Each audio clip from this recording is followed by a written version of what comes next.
Hello, good evening, students. So, our next topic is T flip flop. While you will discuss the T flip flop, you can see from the diagram that it is quite similar with JK flip flop, right? Only the difference is in the JK flip flop there are two different inputs J and K, and in T flip flop there is one single input T, right? And this T input is connected to both the NAND gates.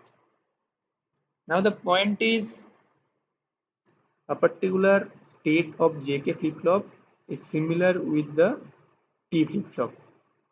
Okay, so that means T flip-flop is basically a toggled flip-flop. So toggled means based on your given input, your present output will be toggled.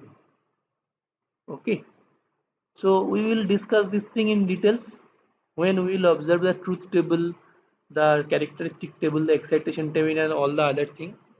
So let us go to the truth table first. So you can observe that from the truth table we can see when your input, that means when your toggled input is 0, that means you are not giving any toggled input. So that means your Qn plus 1 will be similar with Qn, right? So that means your present in output will be same with the past output. And when you are providing a 1 in your toggled input, that means at that time your present output will be toggled.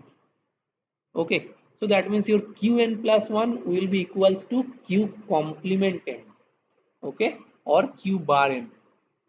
So again all this thing will work when your clock is high. So that means when your clock is high, if you are providing your T is 0, you will have Qn plus 1 equals to Qn, and when your clock is high and you are providing T is 1, you will have Qn plus 1 equals to Q bar n, right? So that was the truth table.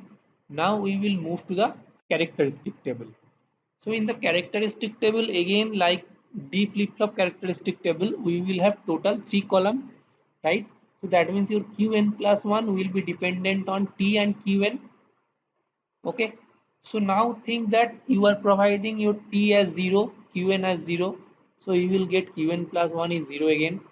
You are giving T is 0, Qn is 1. You will have Qn plus 1 is 1 because your T is 0, so that means your Qn plus 1 will be just equals to Qn. Okay, and when your T is 1, your Qn plus 1 will be toggled. So that means when T is 1, so if Qn is 0, your Qn plus 1 will be 1, and if Qn is 1, your Qn plus 1 will be 0. Okay, so that means if you think about the characteristic equation of Qn plus 1, you can observe that Qn plus 1 is 1 1 when T is 0 Qn 1 and T is 1 Qn equals to 0. So that means it is the equation of XOR operation between T and Qn, right? So that means we can clearly write that Qn plus 1 is equals to T bar Qn plus T Qn bar.